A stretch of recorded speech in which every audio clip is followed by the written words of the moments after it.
बिस्मिल्लाहिर्रहमानिर्रहीम। अस्सलामुअलैकुम। मैं फरा और मैं हमजा।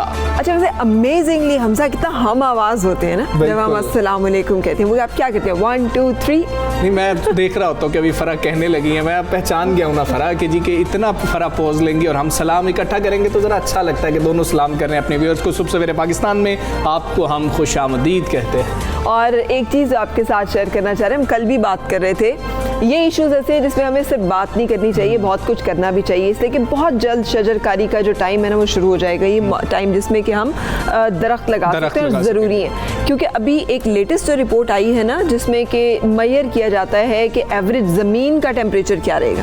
ये मैं अर्थ टेम्परेचर की बात करें, उस अर्थ टेम्परेचर का जो मेजरमेंट है उसने बताया कि ये सितंबर जो गुजरा, अभी जो गुजार के हम अक्टूबर में आए हैं, ये पिछले 10 सालों के जो गर्म तरीन सितंबर हैं उनमें से एक है जिसमें टेम्परेचर जो है तकरीबन 1.5 डिग्री कह लें आपके ज़्यादा ज़्यादा रहा। और फरा ऐसा ही महसूस भी तो हमने किया ना कि गर्मी ज़्यादा थी। जब छोटे होते थे ना 15 अक्टूबर को मेरे स्कूल में विंटर का जो था यूनिफॉर्म आ जाता था 15 अक्टूबर से। लेकिन अभी आप देख लें कि हम पहुँचने हैं 9 अक्टूबर पर और गर्मी है। अभी विंटर का जो है हम ब्लेजर्स नहीं पहन सकते। हाँ, और अगस्त में भी बाज़ात वो स्लीवलेस स्वेटर्स वाला जो होता था ना वो भी कॉन्सेप्ट आ जाता था। 14 अगस्त जब हम मनाने जाते थे उसके बाद सितंबर कम से कम ठंडा होता था।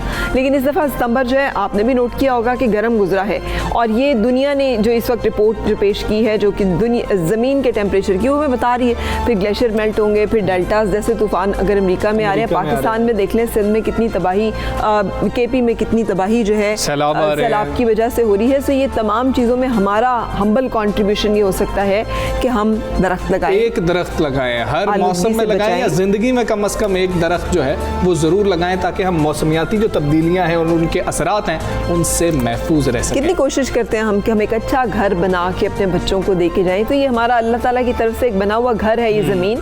इसको भी अगर हम एक खूबसूरत अंदाज में अपने बच्चों को दे जाएँ, आने वाली नस्लों को, जहाँ पर उनके सांस लेने के लिए ऑक्सीजन हो या आफतें ना आती हों हमारी इन गलत हरकतों की वजह से जिसमें हम इसका ख्याल नहीं करते, और यहाँ पर पीने का साफ़ पानी और चीज़ें मौजूद हो, तो ये भी एक कुरार्स भी हमारा एक घर है। बिल्कुल हमारा घर है और हमें इसकी हिफाजत करनी है, इसका ख्याल रखना है। पहले चलेंगे टॉप स्टोरीज की जानिब। अक्टूबर दुनिया भर में ब्रेस्ट कैंसर से आगाही का महीना। दुनिया भर में हर 8 में से एक खातून ब्रेस्ट कैंसर में मुब्तला। पाकिस्तान में मूजी मर्ज से अमवात की शरह एशिया में सबसे ज़्यादा। कोरोना वायरस से पाकिस्तान की मईशत शदीद मुतासर, इक़्तिसादी सरगर्मियाँ सुकड़ गईं। आइंदा 2 साल पाकिस्तान में गुर्बत में इजाफे के खदशात हैं। आलमी बैंक का इंकशाफ। भारत की पाकिस्तान के खिलाफ एक और साजिश। यूरोपीय यूनियन में बासमती चावल इंडियन पैदावार करार देने की दरख्वास्त दे दी। पाकिस्तान ने भारतीय दरख्वास्त चैलेंज करने का फैसला कर लिया। खेवड़ा का नमक भी भारत के लिए सोने की कान बन गया। जी खुशामदीद। जैसे आपने सुना है कि अक्टूबर का महीना जो है पूरी दुनिया में ब्रेस्ट कैंसर की आगाही के लिए मनाया जाता है और इस दफ़ा वज़ीर-ए-आज़म हाउस से उसको भी पिंक लिट कर दिया गया था इसकी इंटेंसिटी से आगाह करने के लिए। हमजा, पूरी दुनिया में तो इसकी जो शरह है कि हर 8 में से एक खातून जो है इसका शिकार हो रही है ब्रेस्ट कैंसर का। और ये एक ना सबसे बड़ा मसला फरा ये है कि ये एक टैबू है हमारी सोसाइटी के अंदर। हम इस पर बात शायद नहीं करना चाहते हैं। जिस तरह से आपने बताया 40,000 से ज़ायद खातीन पाकिस्तान में कैंसर की वजह से, ये जो छाती का कैंसर है, ब्रेस्ट कैंसर है, इसकी वजह से मौत के मुंह में चली। और ये पाकिस्तान के फैक्ट्स एंड फिगर्स हैं जहाँ की 52% आबादी जो है वो औरतों पे मबनी है, जिसकी आबादी जो अब एस्टिमेट की तकरीबन 22 करोड़ तक पहुँच गई है। तो यहाँ पर अगर 1 करोड़ से ज़ायद ख़वातीन को छाती का कैंसर होने का खदशा लाहिक रहता है। और हर साल जो है 90,000 जो पाकिस्तानी खातीन हैं उनमें ये ब्रेस्ट कैंसर जो है ये वो इसका शिकार हो जाती हैं। और हमने बताया 40,000 जो हैं वो मौत के मुँह में चली जाती हैं। ये हम इसलिए बता रहे हैं कि इसको सीरियस लेने की बहुत ज़्यादा ज़रूरत है। ये शरह एशिया में सबसे ज़्यादा है इस पूरे खित्ते में कोई और मुल्क ऐसा नहीं है जहाँ पे कि ख़वातीन इतनी ज़्यादा बड़ी तादाद में इस मर्ज़ का शिकार होते। तो जानेंगे कि वजूहात क्या हैं, इससे बचाव कैसे मुमकिन है और हम सबको कैसे इसके बारे में आगाह रहना है और कैसे इससे अपने आप को बचाना है। ज़ुबैदा काजी साहिबा हमारे साथ हैं, सदर्न रिबन पाकिस्तान। ज़ुबैदा काजी साहिबा, थैंक यू वेरी मच हमें ज्वाइन करने के लिए।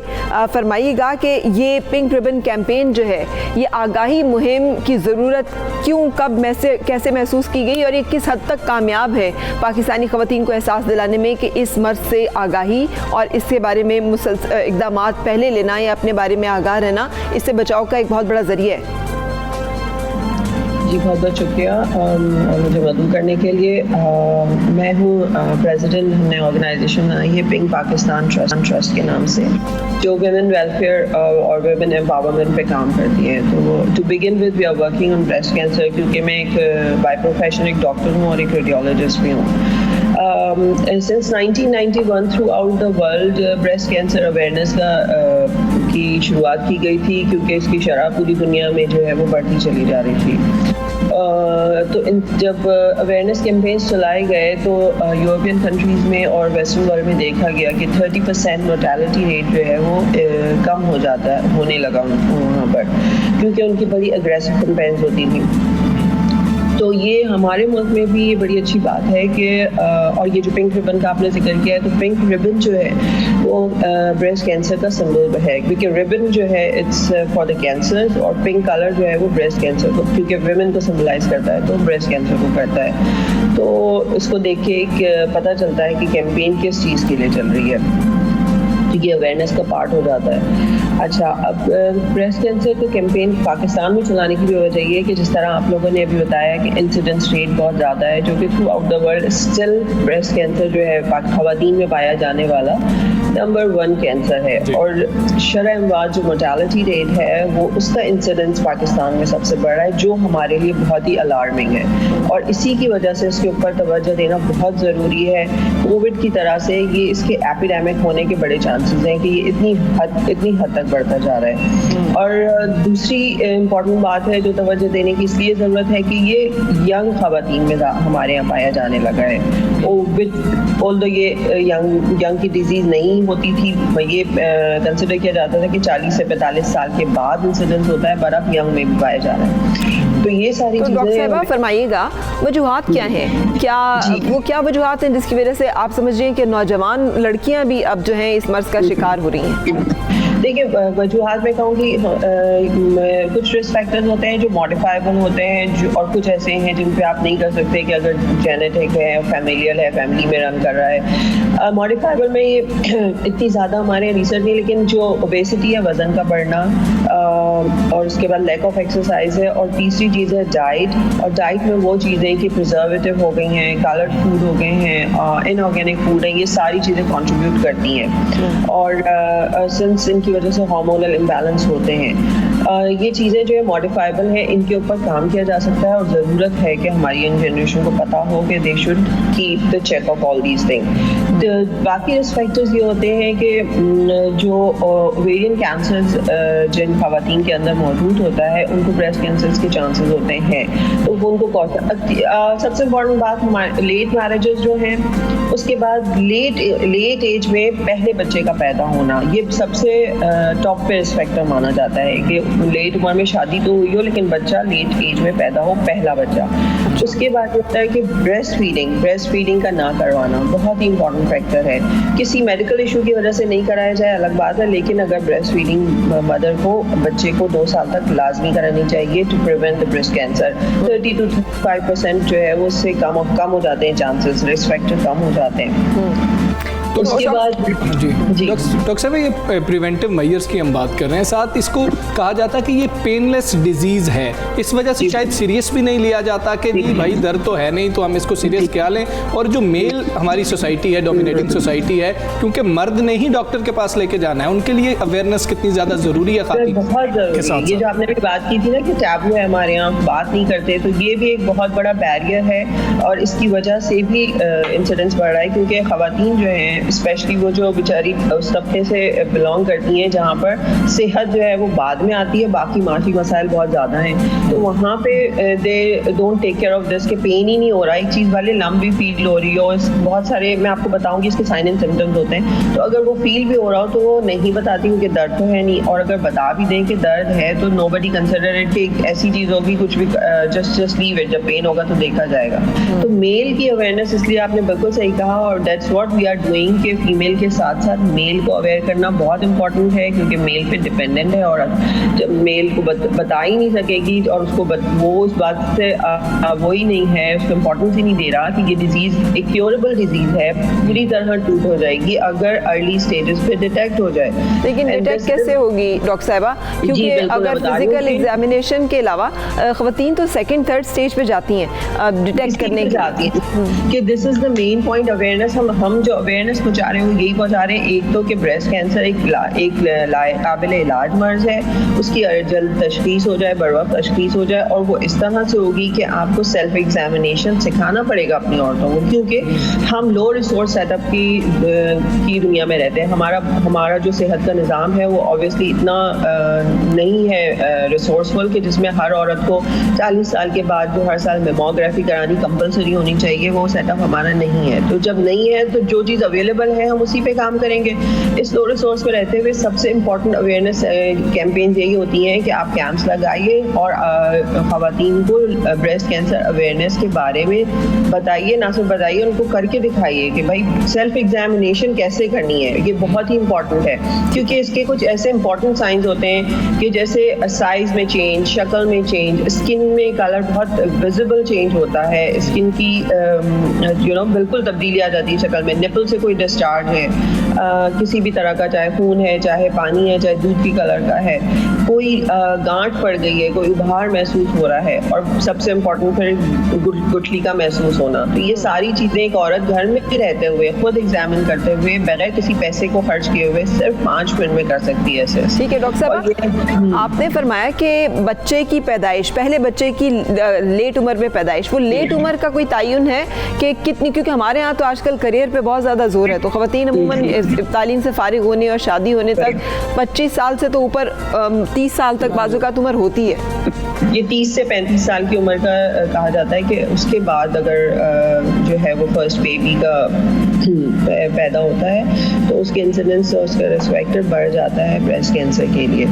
तो ये चीज़ें हम अगर अवॉइड कर लेते हैं तो हम इनसे वैसे ही बच सकते हैं। और जब दूसरा मैं कहूँगी कि जो हमारे नेशनल लेवल पे प्रोग्राम्स वो ज़रूर चलने चाहिए, वो इसलिए कि मेमोग्राफी एक जो है वो बेस्ट स्क्रीनिंग टूल है।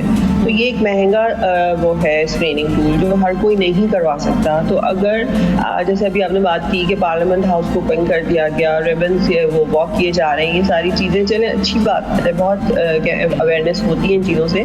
लेकिन अगर नेशनल लेवल पे कानून साज़ इदारे ये करने के बजाय कोई ऐसी पॉलिसी बना दें, ऐसा कानून बना दें कि औरत को एक स्क्रीनिंग मेमोग्राफी का कार्ड अवेलेबल हो, इससे वो डिस्काउंटेड रेट में, मुफ्त में, जहाँ मुफ्त हो सकता है, जहाँ डिस्काउंट में हो सकता है, वहाँ जाकर अपना 40 साल के बाद, क्योंकि इस उम्र के बाद रिस्क फैक्टर बहुत बढ़ जाता है, तो अपना स्क्रीनिंग करा सके और उसकी आगाही हम देते रहेंगे गाहे बगाहे। और जो हम जैसे इदारे हैं, जो नॉन गवर्नमेंट इदारे हैं, वो फिर ज़्यादा अलायंसेस के साथ गवर्नमेंट के साथ डॉक्टर साहब ये बता दीजिएगा, सिम्टम्स आ गए, अब खातून ने कंसल्ट किससे करना है? हर खातून को नहीं पता कि मैंने किसके पास जाना है, किससे कंसल्ट करें सबसे पहले?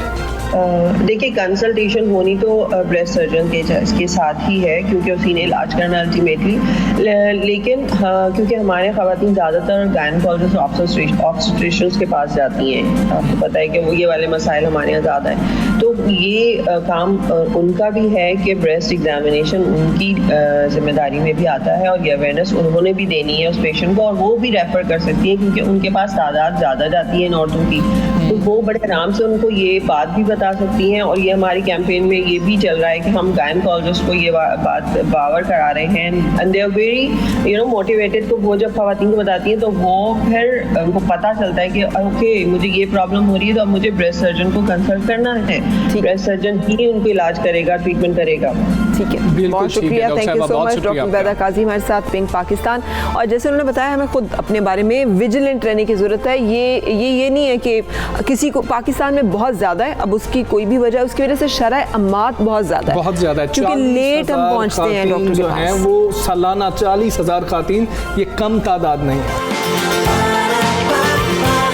सुबह सवेरे पाकिस्तान, सुबह सवेरे पाकिस्तान।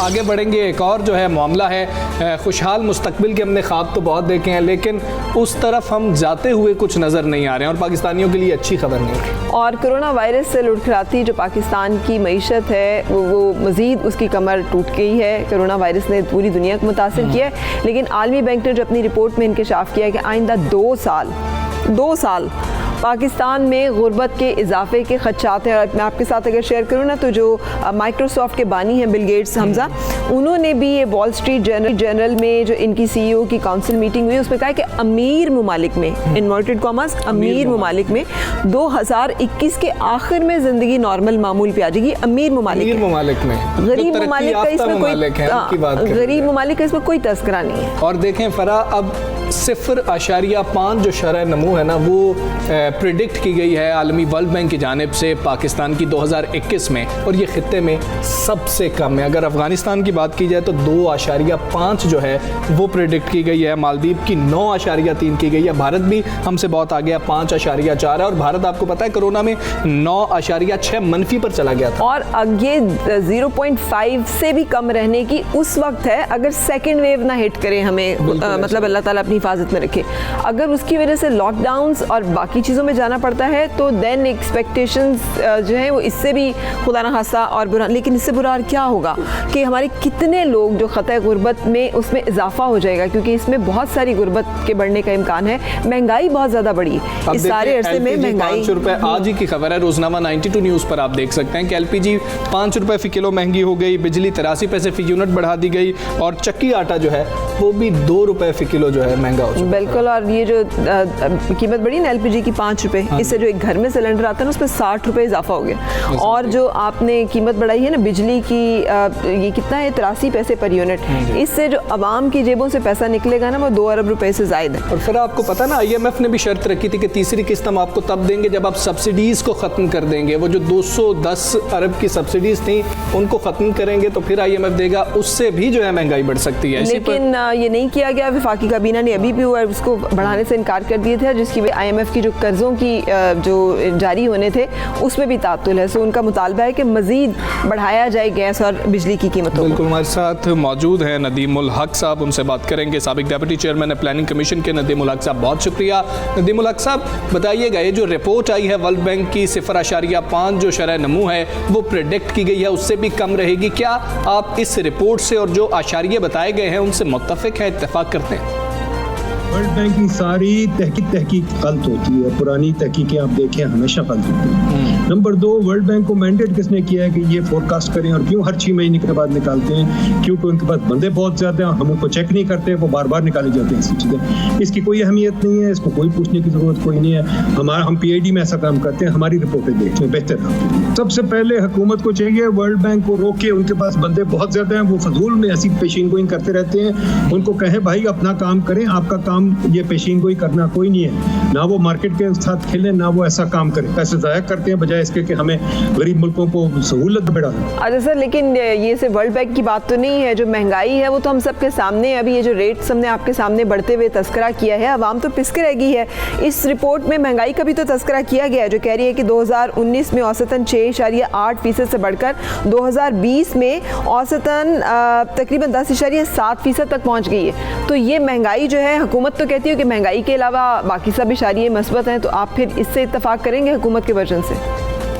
इस मुल्क में पिछले 70 साल से कोई स्टेटिस्टिक मुस्बत नहीं रहा। किसी एक हुकूमत का कसूर नहीं, सब हुकूमतों का कसूर है। ज़रा सी छोटी सी, जैसे एक बीमार आदमी की ज़रा सी पल्स ठीक हो जाती है तो हम कहते हैं कि हाँ भैया वो ठीक हो गया, माशाल्लाह, दुआएं मांगो, ठीक है। जब वो ख़राब हो जाता है रोना शुरू करते हैं। यार एक बीमार इकॉनमी है, ये बीमार इकॉनमी है। इसमें छोटी मोटी बातों से कुछ नहीं होना, या तो बड़ी बात करें नहीं तो फिर भूल जाए। ये पिछली 20-30 हुकूमतें यही कहती हैं कि बहुत अच्छा बेहतर हो रहा है आपकी जिंदगी में। ठीक है नदीमुल हक साहब, ये बताइए कि वो कौन से फौरी इकदाम है जो ये हुकूमत ले जिससे महंगाई कम हो सके, आवाम का जो मयार ज़िंदगी है उसको ऊपर किया जा सके, बेहतर किया जा सके, कौन से फौरी इकदाम ये हुकूमत ले सकती है?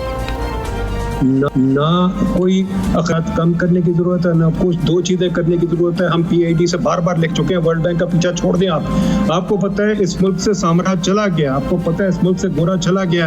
अपने लोगों को देखें बजाय बाहर देखने के। हम बार बार लिख चुके हैं, प्लानिंग कमीशन से भी लिख चुके हैं, बार बार लिख चुके हैं भाईजान इस मुल्क में रिफॉर्म की जरूरत है, भाईजान इस मुल्क में ग्रोथ तरक्की की जरूरत है। अगर आप ग्रोथ और तरक्की रिफॉर्म नहीं करना चाहते, अगर आप अपने आप को अंदर से बार बार मारना चाहते हैं कि 1000 अटेस्टेशन तो 1000 डॉक्यूमेंट तो 1000 टैक्स तो 1000 चीजें, तो फिर हम ठीक है वर्ल्ड बैंक को क्या सुनने की जरूरत है। हम आपको पहले ही बता देते हैं कि इकोनॉमी मर रही है और मरती जाएगी जैसे जैसे कि यहाँ कागज का इस्तेमाल ज्यादा होता जाएगा। हर बंदा डॉक्यूमेंटेशन। नदीमुल हक साहब बहुत शुक्रिया, साबिक डिप्टी चेयरमैन प्लानिंग कमीशन हमारे साथ मौजूद थे और वो ये कह रहे थे कि वर्ल्ड बैंक की जो रिपोर्ट्स आती हैं ना वो कभी दुरुस्त नहीं होती हैं, वो बड़े ज़्यादा बंदे हैं, वो वेले बैठे होते हैं और वो इस तरह की जो रिपोर्ट्स हैं ना वो बन रही होती हैं। दिल के बहलाने को गालिब ख्याल अच्छा है, लेकिन हकीकत ये है कि इस वक्त जो रिपोर्ट कह रही है वो पाकिस्तान के हर शहरी जो है उसको वो कह रहे हो। नहीं, हमने सुना था 5 रुकन इस्लाम दे ते 6वां फरीदा टुक जेना लब्बे 6वां ते 5 जांदे मुक।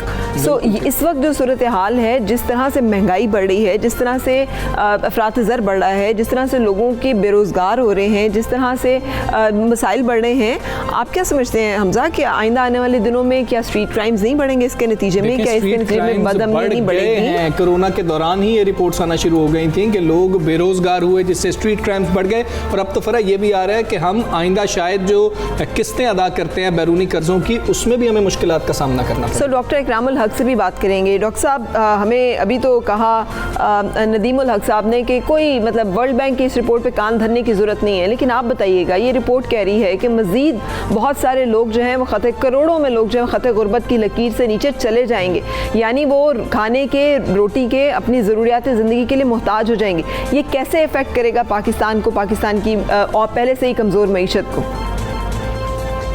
जाहिर है कि हम वर्ल्ड बैंक हो या एशियन डेवलपमेंट बैंक हो, वो जिस चीज़ पर भी तबका करते हैं वो उसको हम ये तो नहीं कह सकते कि वो बिल्कुल बेबुनियाद होता है, मगर हद तक तो हमें भी मानना पड़ेगा कि हमारी इकॉनमी के अंदर इस वक्त जो सूरत हाल है वो बहुत ही जो मुश्किल है यकीनी है। एक तरफ हमने टैक्सों को बढ़ाने का हदफ 23% रखा हुआ है और दूसरी तरफ हमारी जो ग्रोथ गवर्नमेंट ने खुद कहा है कि हम कोशिश करेंगे कि 2% हो, यानी कि उन्होंने भी तो ये नहीं कहा कि हम 10% को अचीव करना चाहते हैं, उन्हें भी मुश्किल हालात का सामना है तो उन्होंने अपने बजट में मुश्किल 2% का इज़हार किया है।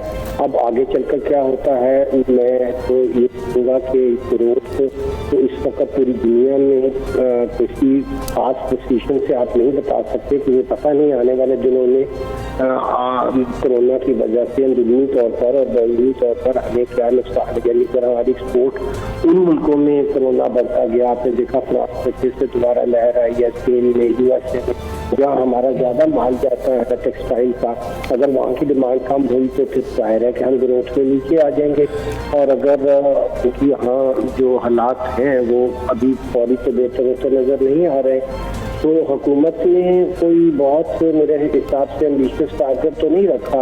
और जहाँ तक हमारे लोगों में गुर्बत का है, आप देखिए ना पिछले 2 साल में 33% जो इन्फ्लेशन है वो खाने पीने की चीज़ों में हुई है।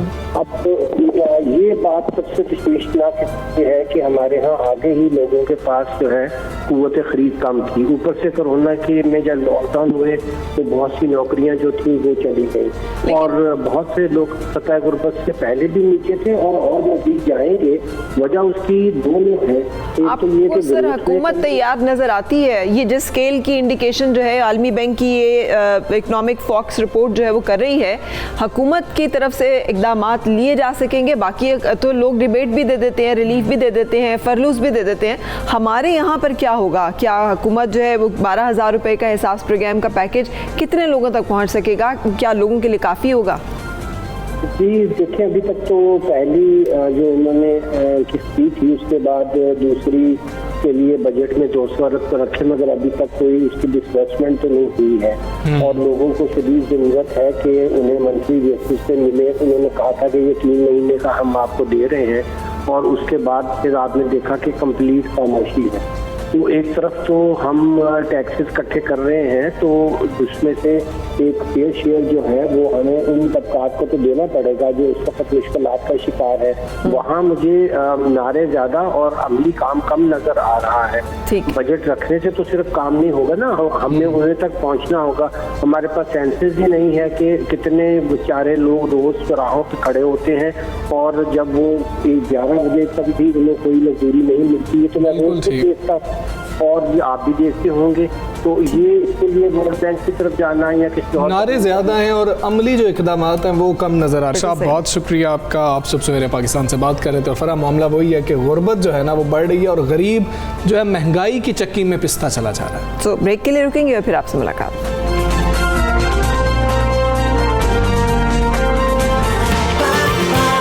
सुबह सवेरे पाकिस्तान,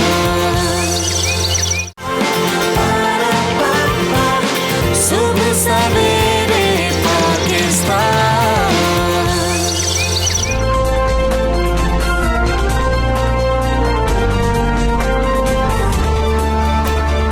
जी खुश आमदीद, वेलकम टू सुबह सवेरे पाकिस्तान।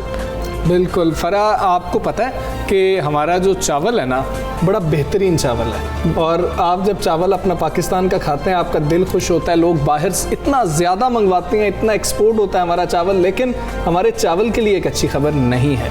और ये सिर्फ चावल के लिए नहीं, ये हम सब के लिए भी अच्छी खबर नहीं है, इसलिए कि इससे पहले भी हम ये जो एक सदमा है ना ये सह चुके हैं कि पाकिस्तान जो कि सबसे बड़े नमक के, गुलाबी नमक के ज़खायर रखने वाले ममालिक में है, इसकी बरामद करने वाले ममालिक में 20वीं लिस्ट पे है। इसलिए कि हमारे पास वो जियोग्राफिकल इंडिकेशन लॉ जो है वो नहीं है, हमारे पास राइट्स नहीं है, ठप्पा नहीं है, और वो इंडिया के पास है, और इंडिया हमसे लेता है और आगे अपने नाम से देता है। तो ये एक सूरत हाल, और इतने स्मार्ट वर्क करते हैं कि वो अब हमारे चावल के साथ भी ये सब कुछ करने की कोशिश कर रहे थे, जिसको पाकिस्तान ने रोकने का फैसला किया है। इसलिए कि यूरोपीय यूनियन ने इन भारतीय दावे की तशहीर की है, जहाँ पर उन्होंने तशहीर किया है कि ये उनकी जियोग्राफिकल पैदावार है, इसलिए इसका राइट उन्हें दिया जाए, GIT टैग दिया जाए उन्हें। ये बासमती चावल की हम बात कर रहे हैं कि बासमती चावल पाकिस्तान और भारत दोनों के नाम पे रजिस्टर्ड है। अगर 2006 की बात कर लीजिए, भारत ने कहा है कि ये तो है ही मेरी प्रोडक्ट, तो पाकिस्तान को निकाल दिया जाए इससे। लेकिन अब पाकिस्तान ने भी फैसला किया है कि हम इस केस को लड़ेंगे, और हम ये कभी भी नहीं होने देंगे कि ठप्पा ये वाला जो है ये भी भारत, लेकिन 90 डेज का टाइम पीरियड है, क्योंकि उन्होंने अपनी वेबसाइट पे इसकी तशहीर की है। लॉ ये कहता है कि 90 डेज के अंदर अगर उसे चैलेंज कर लिया जाए तो उसको आप रोक सकते हैं। लेकिन अगर ये नहीं इसमें कामयाब होता पाकिस्तान, तो फिर पाकिस्तान यूरोप को ये बासमती चावल अपने नाम के साथ नहीं एक्सपोर्ट कर सकेगा। ये कितना बड़ा नुकसान होगा, इसके क्या असरात होंगे। रफ़ीक सलमान साहब हमारे साथ हैं, साबिक चेयरमैन एक्सपोर्ट एसोसिएशन। अस्सलाम वालेकुम रफ़ीक सलमान साहब, ये क्या तनाज़ा है और ये क्यों पैदा हुआ है? वालेकुम अस्सलाम, बिस्मिल्लाहिर्रहमानिर्रहीम। एक्चुअली ये GI लॉ की जो पर भी डिस्कशन चल रही है, उसके अंदर इंडिया ने नो डाउट यूरोपियन यूनियन के अंदर अप्लाई किया है, मगर उसके साथ साथ जब हमारे एडवाइज़र रज़ाक दाऊद साहब जो हैं कॉमर्स के, उन्होंने इसके ऊपर फ़ौरन इनिशिएटिव लिया है, और मीटिंग्स भी हो चुकी हैं rice export association of Pakistan के साथ, और चीज़ें बिल्कुल सही जा रही हैं और बहुत अच्छी तरीके से उन्होंने इसका इनिशिएटिव लिया है। 3 दिन पहले इन्होंने ट्वीट भी किया था कि कोई प्रॉब्लम नहीं है, और बिल्कुल आसानी के साथ इंशाल्लाह ताला इसको टेकअप किया जाएगा। और मैं नहीं समझता, बल्कि हमारी पूरी राइस एक्सपोर्ट एसोसिएशन नहीं समझती कि ये इस तरीके से ये लोग इतनी आसानी से इस चीज़ को कर लेंगे। इंडिया जो है वो आपको मालूम है उल्टी सीधी हरकतें कर रहा होता है और मुँह की खाता है हर दफ़ा, और इंशाल्लाह ताला इस दफ़ा भी मुँह की खाएगा। पाकिस्तान का चावल जो है हमारे पास बहुत अच्छा चावल है, पूरी दुनिया के अंदर हमारा बासमती जो है ना मशहूर है जी। तकरीबन हम 116 ममालिक से ज़ायद ममालिक के अंदर एक्सपोर्ट करते हैं, और ये पाकिस्तान की एक वाहिद प्रोडक्ट है जो तकरीबन $2.2 बिलियन हम इसके अंदर फॉरेन एक्सचेंज जनरेट करते हैं, जिसमें हम तकरीबन 42 लाख मेट्रिक टन हम एक्सपोर्ट करते हैं। तो ये बहुत अच्छा हमारा प्रोडक्ट है और इंशाल्लाह ताला हम बड़े पूर्व उम्मीद है कि लेकिन ये बताइएगा सर कि इलाही हमारा पाकिस्तान का ये। लेकिन जीआई लॉज की अगर बात की जाए, हम पहले भी एक जक जो है वो उठा चुके हैं, जब गुलाबी नमक कभी हमने कोट किया कि वो पाकिस्तान सबसे बड़ा मुल्क पैदा करने वाला जहाँ पे, लेकिन हिमालयन नमक के नाम से इंडिया उसको पूरी दुनिया में मार्केट करता है। तो हम क्यों नहीं विजिलेंट है इस तरह के लॉज के बारे में? हमने क्यों नहीं पहले इसके बारे में ये किया कि हम भी इसको अपने नाम करवाने की कोशिश करें, हम भी इसका क्लेम हासिल करने की कोशिश करें जीआई लॉज के मुताबिक?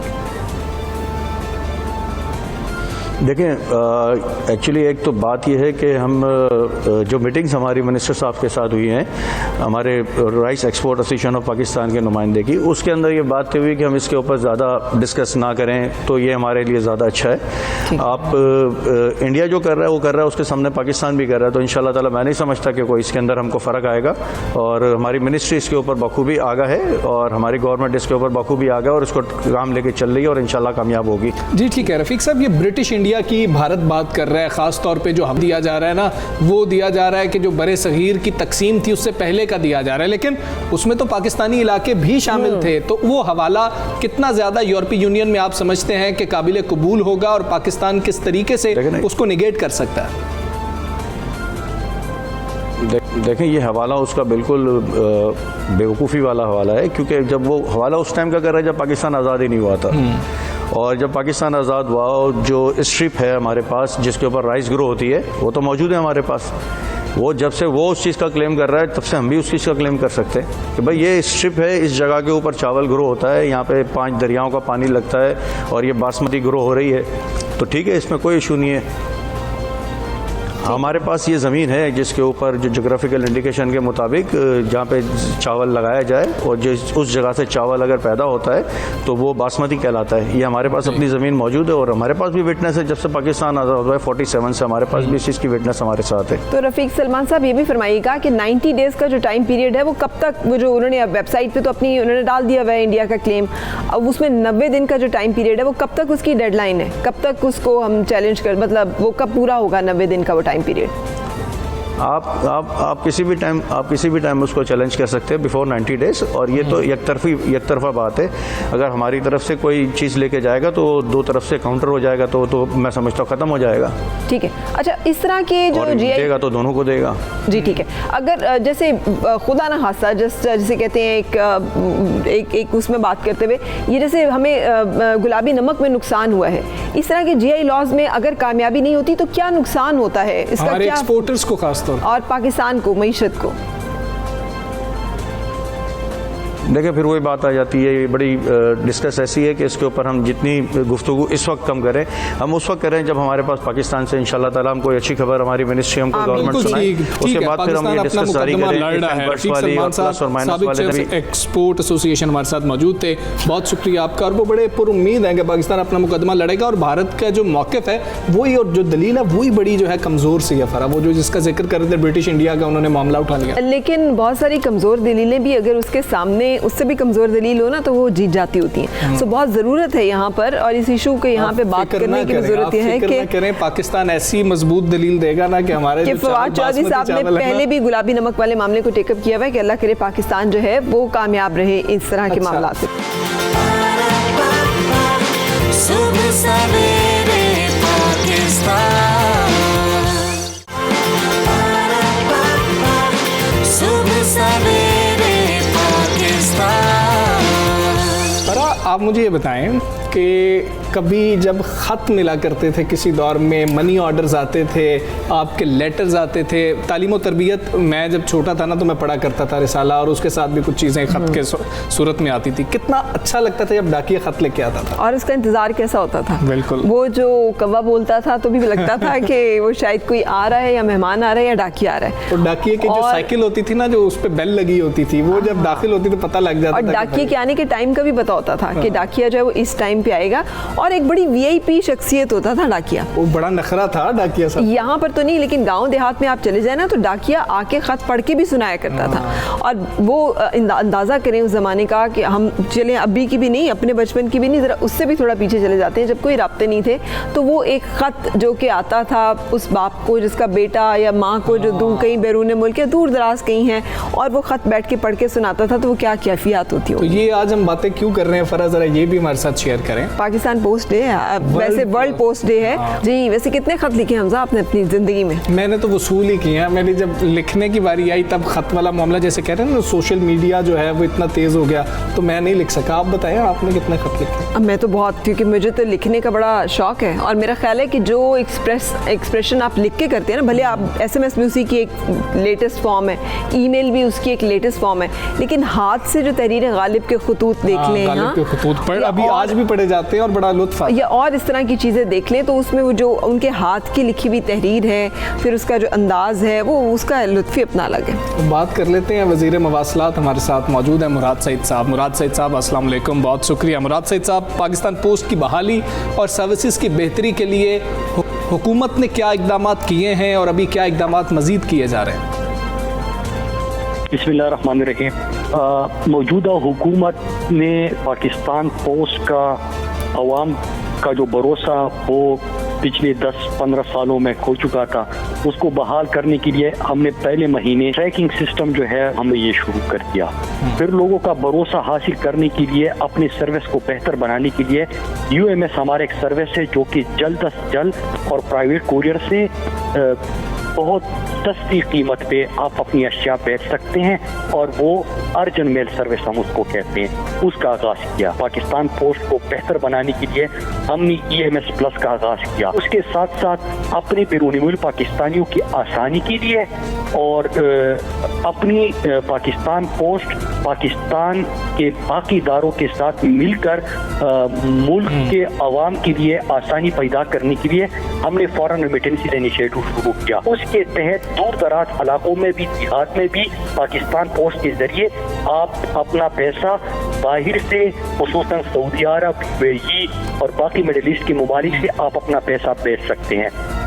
पाकिस्तान के अंदर पाकिस्तान पोस्ट के जरिए आप अगर कराची में बैठ के करक, कुहाट, लकी मरवत भी अपने घर वालों को पैसे भेजना चाहते हैं जो मेहनत कश है, वो 50,000 तक हुकूम पाकिस्तान भेज सकते हैं, अपने घर भेज सकते हैं। पाकिस्तान पोस्ट घर की दहलीज पे या आपके करीब तरीन पोस्ट ऑफिस या GPO पे आपको वो अमानत देते हैं, और 50,000 के ऊपर से 500 की कटौती होती है। के साथ हमने ई-कॉमर्स पार्टनर बने। मतलब ये कि अगर कोई खातून मुल्तान में दस्तकारी का काम करती है लेकिन उसके पास दुकान नहीं है, वो अपनी अशिया या प्रोडक्ट तैयार करते हैं, पाकिस्तान पोस्ट उनको मार्केट में बेचता है, और COD कैश ऑन डिलीवरी के तहत हम उनको उनके घर की दहलीज पे पैसे पहुंचा देते हैं। पाकिस्तान पोस्ट ने डिजिटल फ्रेंचाइज पोस्ट ऑफिस का आगाज कर दिया है। अब इसका मतलब क्या हुआ कि अभी हमारे पास 3200 अपने पोस्ट ऑफिस मौजूद है पूरे पाकिस्तान के अंदर, लेकिन इस प्रोग्राम के तहत 1 लाख पाकिस्तान के अंदर डिजिटल फ्रेंचाइज पोस्ट ऑफिस 3 साल के अंदर बनेंगे। इस पे सरकार के खजाने। अच्छा, ये भी बताइएगा कि ये डाक एक डाइंग कल्चर पूरी दुनिया में माना जा रहा है, इसकी बेहतरी के लिए फिर देखें कितनी कोरियर सर्विसेज जो है पाकिस्तान में बड़ी कामयाब हैं। ज़्यादा मुनाफा बख्श बनाने के लिए पाकिस्तान पोस्ट को भी और डाक के सिस्टम को बेहतर करने के लिए, इसकी क्वालिटी, सर्विस क्वालिटी को भी बेहतर बनाने के लिए क्या इक़दाम आप समझते हैं, कौन सी तब्दीलियों की ज़रूरत है और किए जा रहे हैं इक़दाम? आज का दिन जो है वो वर्ल्ड पोस्टल डे के तौर पे मनाया जा रहा है, और इस साल का थीम ये है कि पोस्टल का काम सिर्फ मेल डिलीवरी नहीं है, उससे बढ़कर है। तो जितने भी इक़दाम मैंने आपको बता दिए, पाकिस्तान पोस्ट अगर आप 2018 से पहले देखें तो पिछले 10 सालों में न सिर्फ इदारे का खसारा पड़ रहा था, बल्कि रेवेन्यू में इजाफा नहीं हो रहा था। अल्लाह का लाख लाख शुक्र है कि UMS, EMS plus, same day delivery, EMO, foreign remittances initiative, फिर उसके साथ ई-कॉमर्स पार्टनरशिप, इसके जरिए दो चीज़ें हुई। एक ये कि लोगों ने पाकिस्तान पोस्ट के ऊपर एक मरतबा फिर एतमाद करना शुरू कर दिया। तो इस साल का वर्ल्ड पोस्टल डे का थीम बिल्कुल है। ठीक है मुराद सईद साहब, शुक्रिया, वज़ीर मवासलात हमारे साथ मौजूद थे। ब्रेक लेंगे और फिर मिलते हैं।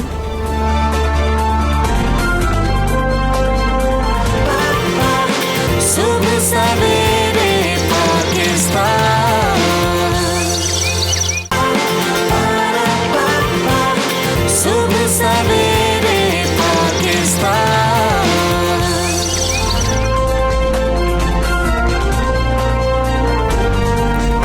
Welcome back. सुबह सवेरे पाकिस्तान में पूरी दुनिया में एक खदशा जिसका इजहार किया जा रहा था कि दूसरी वेव जो है वो आएगी मौसम सरमा के आगाज़ के साथ, और अगर आवाम ने उसको लाइट लिया तो फिर मामलात और ख़राब होंगे। वही हुआ जिसका खदशा था।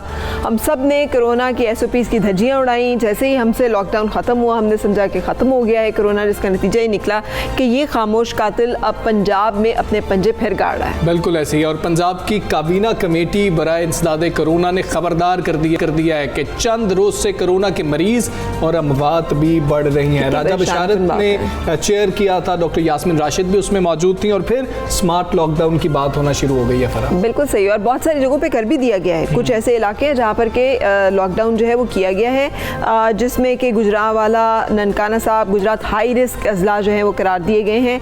अगर उन लोगों ने एहतियात न की तो यहाँ स्मार्ट लॉकडाउन दोबारा किया जा सकता है। लेकिन इस हवाले से बातचीत करेंगे अभी हम डॉक्टर असद असलम साहब, CEO है MU हॉस्पिटल, और उसके साथ साथ चेयरमैन है कोरोना एक्सपर्ट एडवाइजरी पंजाब के। Good morning, thank you very much for joining us. Doctor साहब बताइएगा, पंजाब में कितने केसेस आप समझ रहे हैं, फैलाव कितना ज़्यादा आप देख रहे हैं, और क्या तैयार है हॉस्पिटल्स दोबारा खुदा न खास्ता लोड लेने के लिए? जी बिस्मिल्लाहिर्रहमानिर्रहीम। देखें, जहाँ तक तैयारी का ताल्लुक है, हमारे पास इस वक्त तकरीबन 3000 से ज़्यादा बेड मौजूद है यहाँ पर। और अल्लाह का शुक्र है कि अभी ऑक्यूपेंसी रेट 1 to 2% से ज़्यादा नहीं है। लेकिन मसला ये है कि 80% से ज़्यादा लोगों ने बिल्कुल SOPs ऑब्ज़र्व करना छोड़ दिए हैं। आप किसी जगह चले जाएं, किसी बाज़ार चले जाएं, किसी रेलवे स्टेशन चले जाएं, सड़क पर खड़े होकर आप ऑब्ज़र्व करें, लोगों ने बिल्कुल SOPs ना मास्क पहनते हैं, सोशल डिस्टेंसिंग और फ्रीक्वेंट हैंड वॉश को तो भूल ही जाए ना, मास्क भी पहनना छोड़ दिए। और हमारे नज़दीक अगर सिर्फ एक मास्क ही पहन लें, कई दफ़ा सोशल डिस्टेंसिंग के प्रॉब्लम होती है कि नहीं मेंटेन हो सकता, तो लेकिन मास्क पहन लें तो उससे भी हम इस बीमारी से अपने आप को और अपने अजीज़ो अकारब को बचा सकते हैं। इस वक्त सूरत हाल ये है कि हमारे पास मेयो हॉस्पिटल में देखें, एक महीना पहले तकरीबन रोज़ाना के 2-3 केस आते थे, और ऑन एवरेज हमारे पास डेली तकरीबन 18-20 मरीज दाखिल होते थे, हर एक दिन में मौजूद होते थे।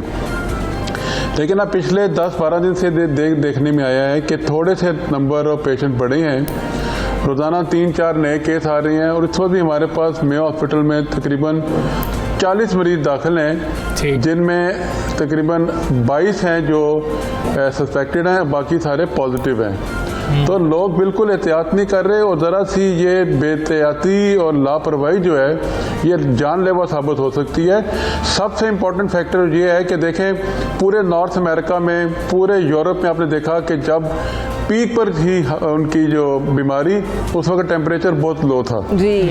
और अब हम पहली दफ़ा इस पैंडेमिक के दौरान पहली दफ़ा देख रहे हैं कि हम लो टेम्परेचर की तरफ बढ़ रहे हैं। हाँ जी। अक्टूबर, नवंबर, दिसंबर में टेम्परेचर बहुत कम होगा, तो खतरा है कि हम खुदा ना खाता लोगों की बेहतियाती की वजह से सेकंड वेव ना देख लें।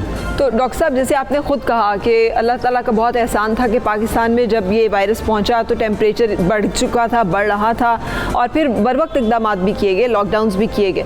अब आप समझते हैं कि अगर लोग एहतियात नहीं कर रहे तो हमें वो कौन से इकदाम हैं जो कि फौरी तौर पर लेने पड़ेंगे? तालीमी इदारे भी खुल गए हैं, शादी हॉल्स भी खुल गए हैं, रेस्टोरेंट्स भी ऑपरेटिव हैं, ट्रांसपोर्ट्स भी चल रही है, ज़ाहिर है ज़िंदगी का पूरा पहिया रवा दवा है। और अगर लोग एहतियात नहीं करेंगे और टेम्परेचर भी गिरेगा तो आप क्या फोर्सी कर रहे हैं एंड प्रिपेयर्डनेस जो है उसका लेवल के बारे में मैंने आपसे पहले भी सवाल किया था कि आप समझते हैं कि एज ए नेशन हम, जबकि डेंगू का खतरा भी सर पे मंडला रहा है, तैयार हैं? देखें, जहाँ तक कोरोना का ताल्लुक है ना, अगर हमें थोड़े से भी पेशेंट और देखे बढ़ते हुए तो शायद हमें स्मार्ट लॉकडाउन की तरफ जाना पड़े दोबारा, और हुकूमत को अब मज़ीद सख्ती करनी पड़ेगी।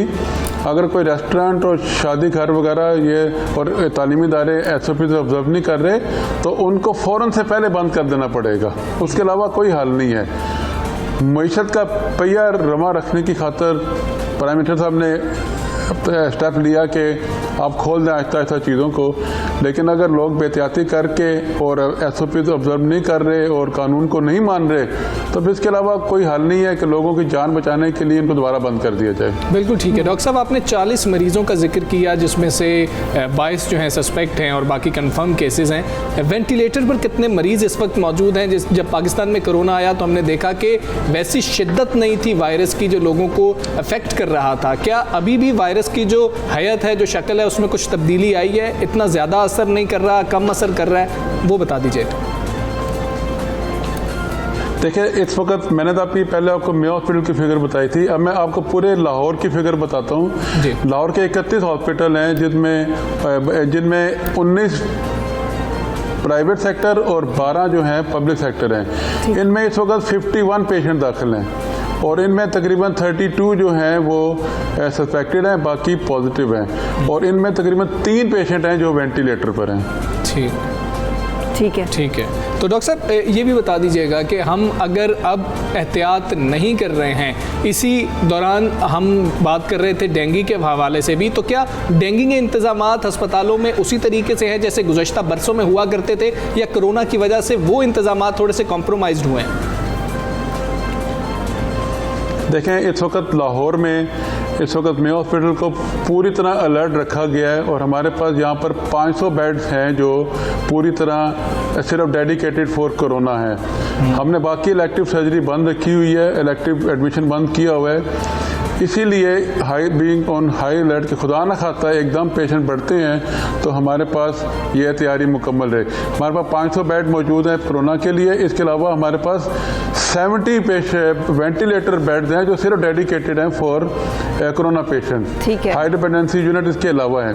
तो तैयारी, और इसके अलावा एक्सपो सेंटर अभी तक 1050 बेड का हमारे पास है, जिसमें नेशनल डिजास्टर मैनेजमेंट अथॉरिटी ने 300 बेड का high dependency unit with high oxygen flow वो भी बेड हमें तैयार करके रखे गए हैं। तो 1000 बेड तो इस वक्त आपके पास फौरन नहीं मुहैया हैं जिन पर हाई डिपेंडेंसी यूनिट के तौर पर इस्तेमाल हो सकती हैं या ICU के तौर पर। अच्छा डॉक्टर साहब, आपको मालूम है कि पंजाब आबादी के लिहाज से सबसे बड़ा सूबा है और यहाँ पर जैसे आप खुद बता रहे हैं लोग बहुत बेहतियाती कर रहे हैं, नहीं फॉलो कर रहे हैं कोरोना की तदाबीर पे। क्या NDMA ने या PDMA ने मुनासिब तादाद में वेंटिलेटर्स की तादाद में इजाफा किया है? जैसे हमें बताया गया था जब पिछली दफ़ा वेव आई थी कि हम वेंटिलेटर्स मंगवा रहे हैं, ज़्यादा वेंटिलेटर सरकारी अस्पतालों में पहुँचाए जा रहे हैं, उनका बंदोबस्त किया जा रहा है। क्या उस बारे में भी आगाह कीजिएगा? देखें, मैं यहाँ पर पूरी तरह अप्रिशिएट करूंगा NDMA को कि हमने जो चीज़ उनसे मांगी है, वेंटिलेटर, बाईपैप, CPAP, उन्होंने और प्रोटेक्टिव इक्विपमेंट उन्होंने फ़ौरन से पहले हमें प्रोवाइड की है। इस वक्त sufficient number of ventilator, CPAP और बाईपैप पंजाब के तमाम सरकारी अस्पतालों को हुकूमत पंजाब ने प्रोवाइड कर दी हैं, तो हमें इस मामले में किसी किस्म की फिक्र की कोई ज़रूरत नहीं है। कितना नंबर है सर वेंटिलेटर्स का जो कि आप समझते हैं अवेलेबल है आपने, जो कि इस वक्त पंजाब में अस्पतालों में मुख्तलिफ में मौजूद है वेंटिलेटर्स का? जी, वेंटिलेटर पंजाब के हर हॉस्पिटल में वेंटिलेटर मौजूद हैं और डेडिकेटेड फॉर कोरोना पेशेंट्स। बिल्कुल ठीक है। डॉक्टर असद असलम साहब, बहुत शुक्रिया आपका। डॉक्टर साहब साथ मौजूद थे और डॉक्टर साहब जो हैं वो कह रहे हैं कि इंतजामात तो हैं लेकिन एहतियात करें, अगर वेव आ गई तो मुश्किलात बढ़ सकती हैं। लेकिन मतलब मुझे नहीं लगता कि हम एहतियात को बहुत सीरियस संजीदा लेते हैं। हमने आज कैंसर की बात की, हमने उसके बारे में भी यही कहा कि आपने अपने बारे में विजिलेंट रहना, आपको अपनी वेलबींग का, अपनी हिफाजत का, अपनी ज़िंदगी का, अपनी जान का सबसे ज़्यादा फिक्र खुद होना चाहिए। किसी दूसरा को आप क्यों समझते हैं कि वो जिम्मेदारी ले इस चीज़ की कि आपकी जान, आपकी सेहत, आपके ख़ानदान की जो वेलबींग है वो हिफाजत महफूज है। सुबह सवेरे पाकिस्तान, सुबह सवेरे पाकिस्तान।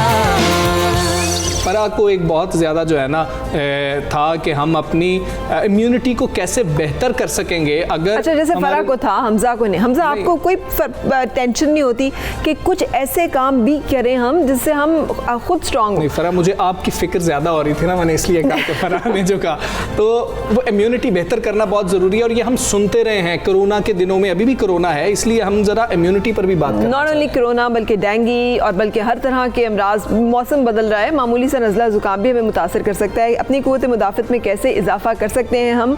सहर Chawla, good morning, thank you for joining. बताइएगा क्या कुछ करना होगा?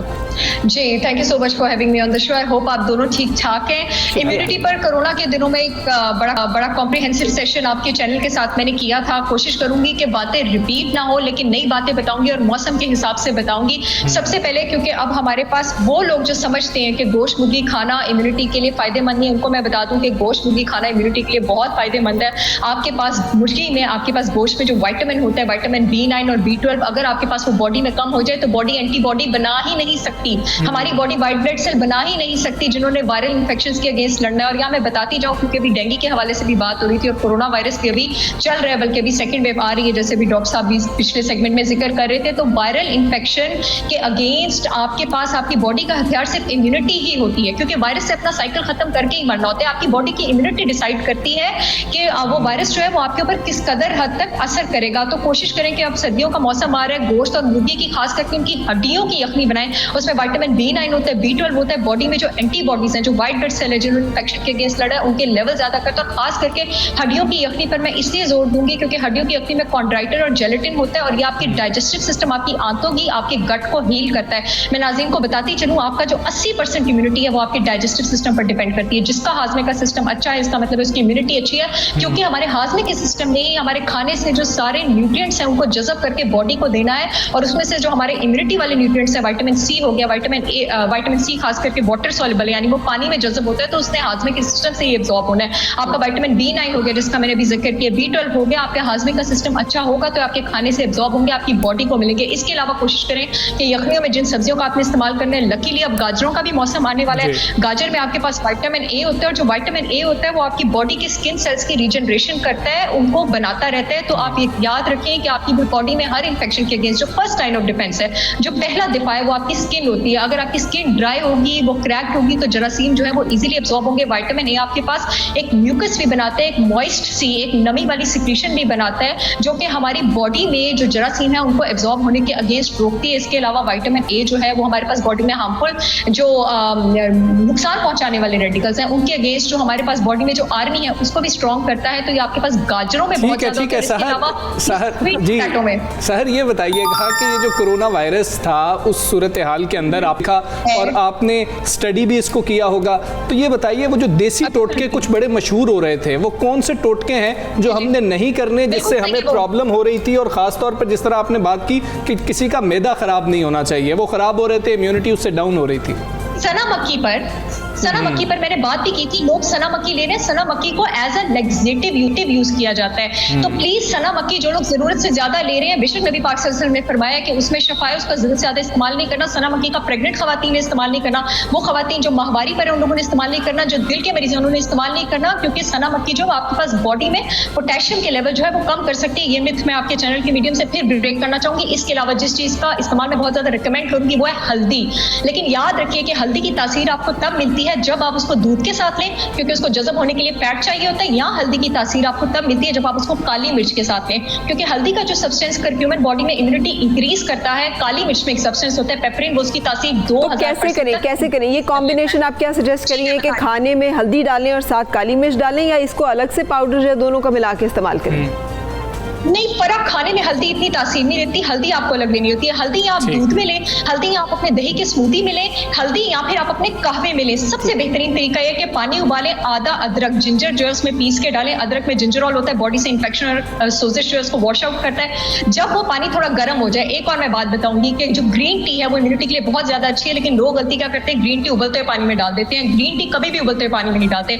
पानी गर्म करें, उसमें से थोड़ा सा पिसा हुआ अदरक डालें, उसको थोड़ा कोसा, उसको नींद गर्म होने दें, उसके बाद उसको कप में डालें, उसमें पिंच ऑफ हल्दी डालें, हल्दी को एब्जॉर्ब करने के लिए पिंच ऑफ काली मिर्च डालें, हल्का सा उसमें नींबू डालें। ये सब इम्यूनिटी के लिए जो कुछ भी मैं बोल रही हूँ। उसमें थोड़ा सा आप शहद डालें, ग्रीन टी का एक सैशे डालें। जब वो पानी नरम हो गया, जो शहद है, जो हल्दी है, मेरी बात याद रखिएगा, और जो ग्रीन टी है, शहद, हल्दी और ग्रीन टी, ये उबलते हुए पानी में अपनी तासीर खो देती हैं और ये तीनों इम्यूनिटी के लिए बहुत ज्यादा अच्छी है। सिर्फ अदरक को आप डालेंगे तो ये जो अदरक, शहद, नींबू, ग्रीन टी, काली मिर्च वाला जो कहवा है, ये जबरदस्त है। ये प्रॉपर इम्यूनिटी बूस्टर ड्रिंक है। सर्दियों में वैसे भी बहुत अच्छा है, क्योंकि सर्दियों में बॉडी को गर्मी भी चाहिए होती है, तो जो अदरक की तासीर बॉडी में गर्मी पैदा करती है। मैं बता दूं, अदरक वाला कावा जो दिल के मरीज हैं, जो लोग ब्लड क्लॉटिंग मेडिकेशंस ले रहे हैं, जो खवातीन प्रेग्नेंट हैं, उन्होंने अपने डॉक्टर की प्रिस्क्रिप्शन के बगैर नहीं लेना है।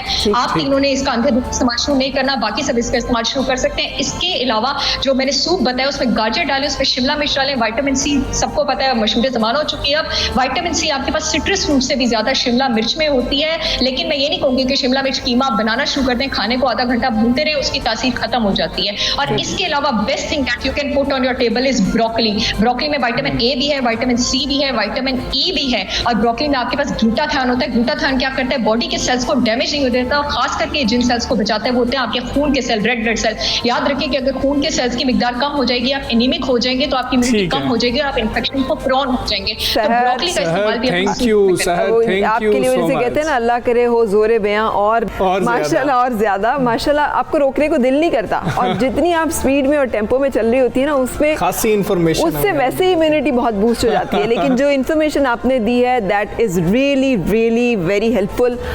इसीलिए मेरे ख्याल बहुत सारे लोगों को पता था कि अदरक के इतने फायदे, इसलिए अदरक 500 रुपए किलो तक चली गई हुई है। बस फरा ने उसमें महंगाई का उनसर जो है ना, तो वो निकाल लिया। और क्योंकि जब मैं और फरा बात करते, फरा कहते कि ये चीज भी महंगी होगी, ये चीज भी, फिर मुझे पूछती आपने लिया, इसलिए कि आपको खातून के पॉइंट ऑफ व्यू का नहीं पता है। जिस खातून ने हांडी बनानी है, उसमें प्याज भी डालना है, उसमें टमाटर भी डालना है, उसमें लहसुन भी डालना है, फिर उसमें अदरक भी डालना है। सिर्फ ये बेसिक इंग्रेडिएंट की कॉस्ट तो निकालें कि कितनी बनती है, और अगर आपने 2 टाइम हांडी बनानी है तो कहाँ तक कॉस्ट जाती है। ब्रेक की तरफ चलते हैं, मैं ये कॉस्ट बनाता हूँ और फिर मैं फरा से शेयर करता हूँ। लेकिन अब जो मर्द है ना, वो इस वक्त क्या करें, खर्चा उतना ही रहेगा, लेकिन अब वो कहाँ से वो सारा कुछ जायका और सब चीजें आई। सो मर्द क्या सोच रहे हैं, मैं आपको क्या उसमें बताऊँ। एक ब्रेक की तरफ चलते हैं, स्टे विद अस।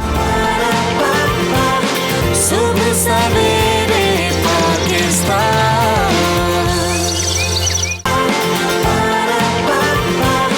सुबह सवेरे पाकिस्तान।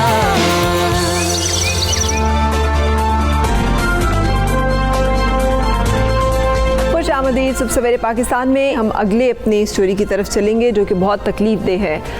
और ये तकलीफ दे वाक़यात सुनने की अब हमें आदत सी हो चली है, इसलिए कि आए दिन ऐसे वाक़यात रिपोर्ट होते हैं। आपके सामने है 4 सदा में एक 2.5 साला बच्ची को अगवा किया गया, उसे दरिंदगी का निशाना बना दिया गया और उसी दरिंदगी के साथ उसे कत्ल भी कर दिया गया। फिर आप देखें ना, कभी कूड़े के ढेर से, और फिर फरा ये ज़ैनब नाम की बच्ची, ज़ैनब एक बिल हमने पेश किया, लेकिन उसके बाद हमने देखा इम्प्लीमेंटेशन उस तरीके से नहीं हो रही है। हर रोज़ हम ऐसी बेशतर ख़बरें सुनते हैं और हमारे दिमाग में आता है ये हमारा मुआशरा किस जानिब चल पड़ा है, और हम बिल्कुल नहीं। उस बच्ची के जिस्म से DPO साहब ने बताया कि वहाँ पर किसी जानवर के पंजे के जो निशान, हाँ, ये बहुत तकलीफ दे डिटेल्स हैं इसकी, जो यकीनी तौर पर आप सब लोग इससे आगाह होंगे। लेकिन इस वक्त हम जो बात करना चाह रहे हैं वो इस हवाले से है कि क्यों ऐसे हो रहा है, क्या एक्चुअल फैक्ट्स एंड फिगर्स हैं, क्या वाकई इन वाक़यात की तादाद में इजाफा हो रहा है या इनकी रिपोर्टिंग मीडिया पे ज़्यादा होना शुरू हो गई है। एग्जीक्यूटिव डायरेक्टर साहिल मुनीज़ बानो हमारे साथ हैं। मुनीज़ बानो साहिबा, बहुत शुक्रिया, थैंक यू फॉर ज्वाइनिंग। बताइएगा कि ये वाक़यात जो हैं, इनकी तादाद में इजाफा आप कैसे देख रही हैं, वजूहात क्या हैं? देखिए, बात जो आपने पहले की कि एक जो अच्छी बात है कि रिपोर्टिंग हो रही है, क्योंकि पहले भी होता रहा है मगर रिपोर्टिंग बहुत कम होती थी, अब ज़्यादा रिपोर्टिंग हो रही है। इसका मतलब है लोगों ने दो चीज़ें समझ ली हैं कि एक कि ज़रूरी है कि इस पे एक्शन लिया जाए, और दूसरा कि हिम्मत भी कर रहे हैं कि हम रिपोर्ट करके वो मतलब फेस करेंगे जो भी इश्यूज होंगे इन डूइंग द केस। जो बहुत परेशान कुन बात है वो ये है कि ये मर्डर्स हमें ज़्यादा लगते हैं, कि मर्डर्स ज़्यादा हो रहे हैं छोटे बच्चों के तशद्दुद के बाद।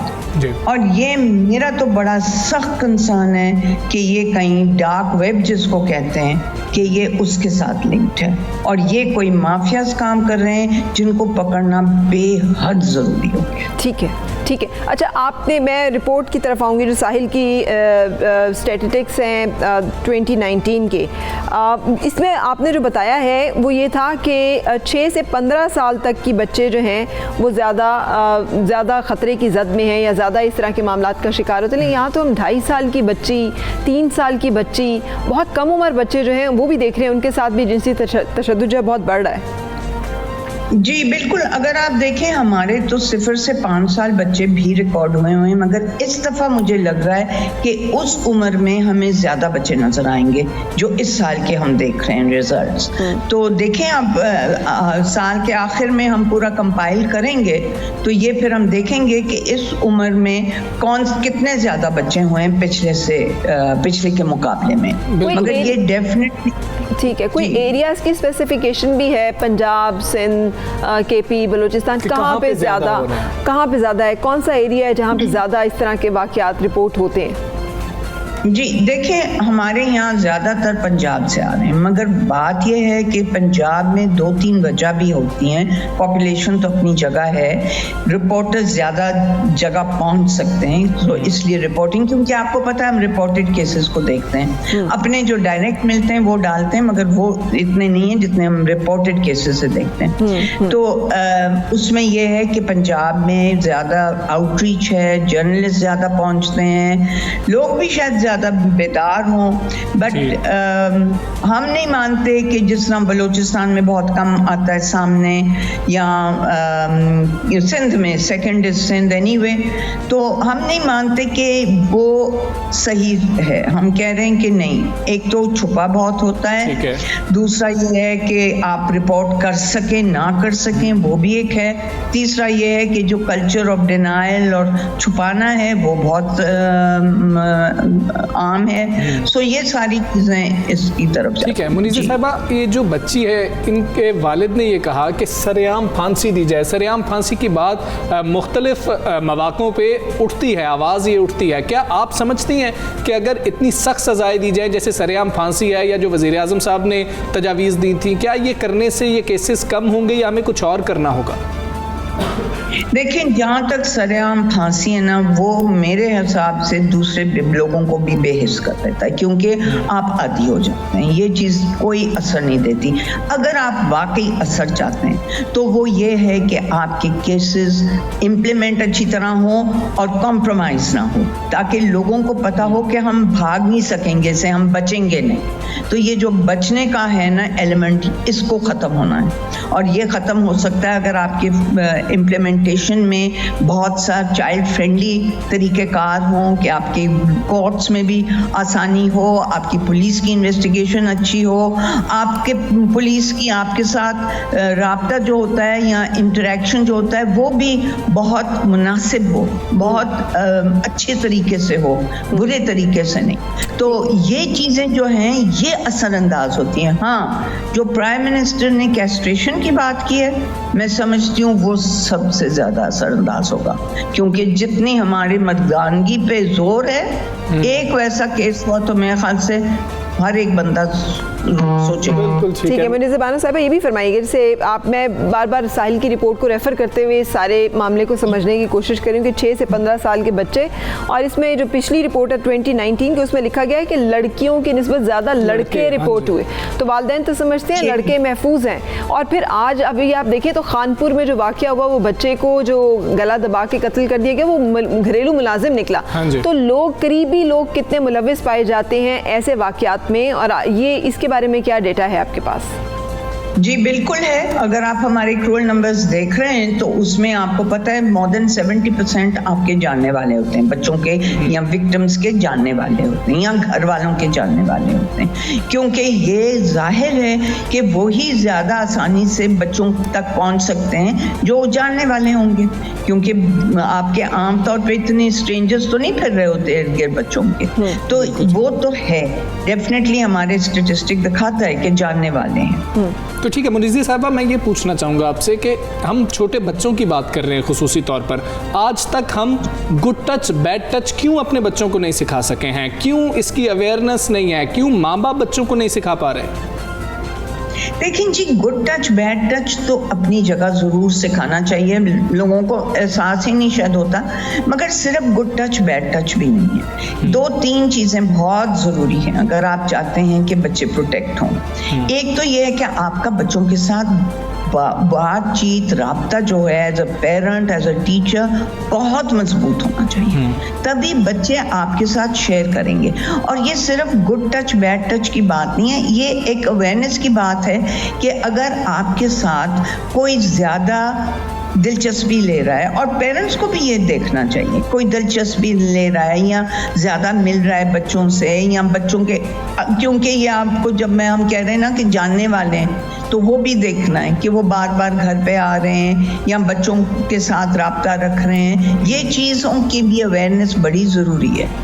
अच्छा, आपने जो बात की है डार्क वेब की बात की है, और हम भी जो देख रहे हैं पैटर्न, उसमें ये अब घर के अंदर खामोश किस्म का जिस्मानी वो तशद्दुद नहीं रह गया, ये कत्ल तक बात चली जाती है। वो बच्चे को अगवा करते हैं, बाय फोर्स उठाते हैं, खेलते हुए बच्चे को उठा लेते हैं, लड़का हो या लड़की हो, ये सोच के उठाते हैं कि इसे हमने मार देना, और फिर वही होता है उस बच्चे की कुछ अरसे बाद हमें लाश जो है कहीं ना कहीं से मिलती है। ये पैटर्न जो है, क्या ये नया है? और अगर ये नया पैटर्न है तो आपके ख्याल में इसके लिए क्या किया जाना चाहिए और क्या होना चाहिए? देखें जी, ये पैटर्न है ही रिलेटेड डार्क वेब से, क्योंकि अगर आपको डार्क वेब का पता है तो उसमें बच्चे की अजियत जो है ना, उसकी सबसे ज़्यादा कीमत है। और ये अजियत जो दे रहे हैं, हमें नहीं पता कितनी अजियत के साथ मार रहे हैं, और वो वीडियो हो रहा है, जा रहा है। ये इसीलिए मैं कह रही हूँ कि हमने बहुत जल्दी की है जब हमने ज़ैनब के कातिल को उठा लिया, चुनिया के उठा लिया। हमें चाहिए था हम पूरा पता करें कि इनका है क्या बैकिंग। ठीक है, ऐसे ही नहीं होता। ये मुनीज़ा बानो साहिबा से वो नहीं, आपको याद होगा केपी के कंसल्टेंट भी थे जो कि रावलपिंडी में इसी तरह से उनके तो डार्क वेब्स के साथ लिंक भी इस्टेब्लिश हुआ था, उनको तो डिपोर्ट भी किया गया था जर्मनी से, बरतानिया से पकड़ा भी गया था, उसने कन्फेशन भी किया था कि वो इस तरह के मामलात में मुलविस भी है, वीडियो भी बनाता है, भेजता भी है। हमें तो उसका भी पता नहीं चला कि उसके बाद वो कहाँ गया और क्या नहीं पता चला। ये बहुत ज़रूरी है जी कि आप एज मीडिया, क्योंकि आप बहुत ज़बरदस्त काम कर रहे हैं, जब आप ये बात सामने लाते हैं, ये बहुत बड़ी बात होती है क्योंकि बहुत लोग देखते हैं। तो ये एक बहुत ज़रूरी बात भी है कि आप ज़रा फॉलो अप करें कि जी ये हुआ क्या है, क्योंकि आपका हक है कि आप पूछें, तो आप ज़रूर फॉलो अप करें। बिल्कुल ठीक है, फॉलो अप होना चाहिए। मुनीज़ा बानो साहिबा, बहुत शुक्रिया आपका, आप सुबह सवेरे पास से बात कर रही थी। सुबह सवेरे पाकिस्तान, सुबह सवेरे पाकिस्तान। बड़ा एक और अहम मामला है जिस जानिब हम जा रहे हैं, और वो ख़वातीन के लिए है, और उस मामले में भी ज़रा ख़वातीन को ज़्यादा अलर्ट हो जाना चाहिए। वैसे तो मर्द हजरात भी, लेकिन ख़वातीन को कुछ ज़्यादा जो है ना अलर्ट हो जाना चाहिए। अच्छा, वैसे मैं इस जेंडर वाइज की बिल्कुल कायल नहीं हूँ, आप तो ऐसे एक्ट करते हैं जैसे मर्द हजरात जो है वो मैंने मर्द कोई भी कहा, ब्यूटी का प्रोसीजर करते ही नहीं है। लेकिन ये बात हो रही है रंग गोरा करने वाली क्रीमों की, जिसके हवाले से जो है एक अहम बात सामने आई है, और हमारी जो वज़ीर हैं बराए माहौलियाती तब्दीली ज़रताज गुल साहिबा ने पॉइंट आउट किया है कि बड़ी तादाद में, कितनी उन्होंने तादाद बताई, नंबर 59 का किया गया, और 57 के अंदर मरकरी पाए गए, यानी सिर्फ 2 ऐसी हैं जो कि मरकरी फ्री हैं। और उन्होंने कहा है कि ये मरकरी के असरात क्या होते हैं अगर लड़का इस्तेमाल करे तो भी, और लड़कियां ज़्यादा इस्तेमाल करती हैं उनके ऊपर। डॉक्टर शमाइला हमारे साथ हैं, डर्मेटोलॉजिस्ट। अस्सलाम वालेकुम डॉक्टर शमाइला। ज्वाइनिंग, पहले तो हमें इसमें क्लियर कर दीजिएगा ना कि लड़कियां ज़्यादा शौकीन होती हैं, क्या आपके पास जो पेशेंट्स आते हैं उनमें ज़्यादा तादाद लड़कियों की है कि मर्द भी अब खूबसूरती के शौकीन हैं उतने ही, उसको भी वो भी कोशिश करते हैं अच्छे नज़र आएँ? फ़रा, जहाँ तक अच्छा लगने की बात है, मेरा ख्याल है दोनों का राइट है, चाहे मर्द हो चाहे औरत हो, कि वो अच्छा लगे, और ऐसा ही होता है। सेल्फ ग्रूमिंग की जो जहाँ तक बात है, वो मर्द भी उतने ही कॉन्शियस हैं जितनी ख़वातीन। बिल्कुल सही है। अच्छा बताइएगा, ये मरकरी अगर पाया जाता है हमारी जो मतलब 57 क्रीमों में 59 में से जो कि इस वक्त मार्केट में अवेलेबल है, रजिस्टर्ड है, जो रजिस्टर्ड है, तो इसका मतलब क्या है और ये मरकरी का क्या असरात होते हैं किसी भी शख्स के ऊपर जो इस्तेमाल कर रहा है? अच्छा फ़रा, मरकरी FDA के हिसाब से उसकी क्वांटिटी जो सेफ़ क्वांटिटी है वो 1 ppm होनी चाहिए। तो इसमें बाज़ दफ़ा उसको एज अ प्रिजर्वेटिव भी यूज़ करते हैं क्रीम्स के अंदर, लेकिन अनफॉर्चुनेटली इसका कॉस्मेटिक इफ़ेक्ट लेने के लिए, वही जैसे लास्ट टाइम हमने बात की कि कंज्यूमर के डिमांड के ऊपर कि फ़ौरन से हमें रिज़ल्ट आएँ और फ़ौरन से कोई कलर चेंजेस हो जाएँ, तो ज़ाहिर है उसकी क्वांटिटी एज़ पर डिमांड, ज़ाहिर है प्रोडक्टिविटी जब भी होती है जब उसकी डिमांड इंक्रीज होती है, तो एज पर डिमांड जो है वो डेफिनेटली कोई इस तरह की ज़रूर चीज़ें ऐड करते होंगे जिससे फौरी तौर पे लोग सेटिस्फाई हो सकें। जी ठीक है। डॉक्टर शुमाइला, मुझे ये बता दें कि क्या वाकई रंग गोरा होता भी है इस तरह की क्रीम्स लगाने से? लोग लगाते हैं, बड़ी कोशिश करते हैं, साल हा साल कोशिश करते रहते हैं। देखिए, सबसे इम्पॉर्टेंट एक बात तो ये है कि ये बात समझ लेनी चाहिए कि we can not change our genetics, और परमानेंटली ख़ास तौर पे जो हमारा जेनेटिक कलर है या हम पीपल ऑफ कलर हैं, तो हम अपना कलर जो है ख़त्म नहीं कर सकते, अपना पिगमेंट बिल्कुल ख़त्म नहीं कर सकते।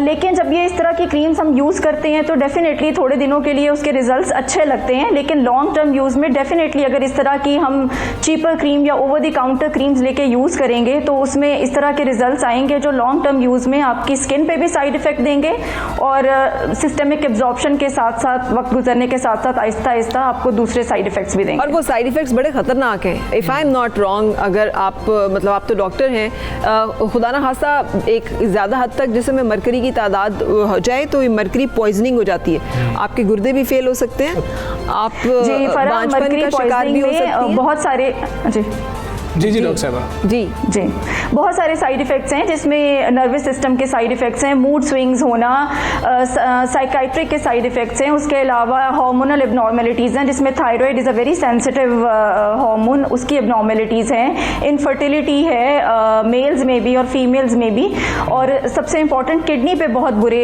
किडनी मरकरी पॉइजनिंग के किडनी में साइड इफ़ेक्ट बहुत ज़्यादा हैं, सडन किडनी फेलियर्स और बहुत सारे किडनी के दूसरे डिसऑर्डर्स। तो फिर ख्याल किस चीज़ का रखना चाहिए ऐसी प्रोडक्ट्स को इस्तेमाल करते हुए? ख्याल सिर्फ ये रखना चाहिए कि हमने अपनी स्किन के टेक्सचर को, उसकी टोन को इम्प्रूव करना है, हमने बिल्कुल इस तरफ नहीं जाना। अब वही बात है, ये कंज्यूमर अवेयरनेस की बात है कि हमने इस तरफ नहीं जाना कि कोई हमारे जीन्स चेंज हो जाएगा या बहुत कम अरसे में किसी बहुत ही चीपर क्रीम से हम कोई बहुत अच्छा रिजल्ट ले सकते हैं। फिजिशियन से अपनी मेडिसिन एडवाइस कराएं, स्किन केयर रूटीन अपना लें, उसमें बहुत सारी दूसरी ऐसे अच्छे सॉल्ट्स हैं जैसे कोजिक एसिड है, विटामिन सी है, उसके डेरिवेटिव्स हैं, सैप है, मैप है, लिकोराइस है, आर्ब्यूटिन वगैरह है, ये सारे वो अच्छे इंग्रेडिएंट्स हैं जिनके इस्तेमाल से ग्रेजुअल तौर पे आप अपनी स्किन को बेहतर कर सकते हैं। अच्छा, लेकिन इन सारी अच्छी चीज़ों के मैजिकल साइड इफ़ेक्ट्स नहीं होते। ठीक है, लेकिन कुछ मैजिकल, कुछ सेलिब्रिटीज़ भी ना कि उन्होंने कि हमने ये इंजेक्शंस लगवाए और उसके बाद देखें हम तो इस तरह से हो गए गोरे गोरे, तो ये जो एक कॉन्सेप्ट है ये इस पे बहुत सारे लोग भी मतलब शेम नहीं फील करते और वो समझते हैं कि गोरा होना ही खूबसूरती है। आप कह रही हैं कि अपने आप को बेहतर ज़रूर मेंटेन करें, क्या इंजेक्शन सेफ है जो कि गोरेपन के लिए लगाए जाते हैं, क्या वो बेहतर है? फ़रा, देखिए वो एक एंटीऑक्सीडेंट है, अगर आप कहते हैं तो हम उसका नाम भी ले लेते हैं, वो एक एंटीऑक्सीडेंट है, it's a mother of antioxidants. वो बहुत सारे फ्री रेडिकल जो बॉडी में है उसको हेल्प करता है। जो एंटीऑक्सीडेंट्स की क्वांटिटी को जब आप अपनी बॉडी में बढ़ाएंगे तो डेफिनेटली उसका जो है वो बहुत अच्छा इफेक्ट आपकी स्किन पे आएगा, लेकिन उसकी क्या क्वांटिटी लेनी है, कितनी लेनी है, किसके कलर में कितनी इंप्रूवमेंट आती है, ये सारा पर्सन टू पर्सन वेरी करता है। एक सर्टन सेट ऑफ डोज या एक certain set of number of injection collections हम डिसाइड नहीं कर सकते किसी पेशेंट के लिए। और जहाँ तक कलर चेंज की बात है तो वो एक फ्रेशनेस लाता है स्किन में, उसकी टोन, टेक्सचर और उसकी फ्रेशनेस को इम्प्रूव करता है, जिसमें शायद आपको सपलनेस और रिजिलियंस स्किन में इतनी अच्छी आती है कि उससे आपको अपना जो कलर है वो फ्रेश लगता है। लेकिन जहाँ तक कलर चेंज करने की बात है, इट्स ऑल टुगेदर।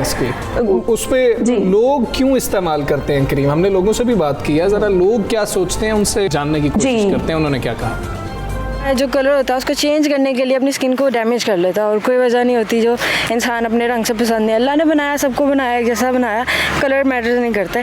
और ये ज़्यादातर पाकिस्तान में पाया जाता है, तो लोग कहते हैं कि भाई कलर तुम्हारा ये है वो है वो है।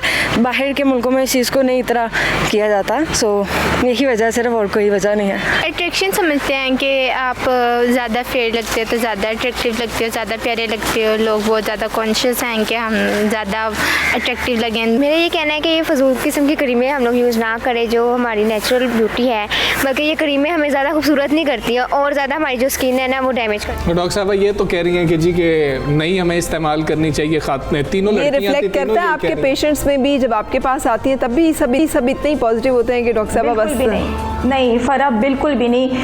इतनी हैरान कुन सूरत हाल है कि स्किन टाइप 1 और 2 जिसको हम कहते हैं ना, जिसमें कलर डाइज और बहुत गोरा रंग होता है, वो भी आके डिमांड करते हैं कि हमें और गोरा होना है। अच्छा, ठीक है। और आपके ख्याल में इसकी क्या वजह है? ये आपको भी लगता है कि कोई सोशल प्रेशर है जिसकी वजह से हम लोग ये समझते हैं कि गोरा होना ही खूबसूरती है, या फिर आप समझती हैं कि नहीं ये हमारा कोई ऐसा ही है ना?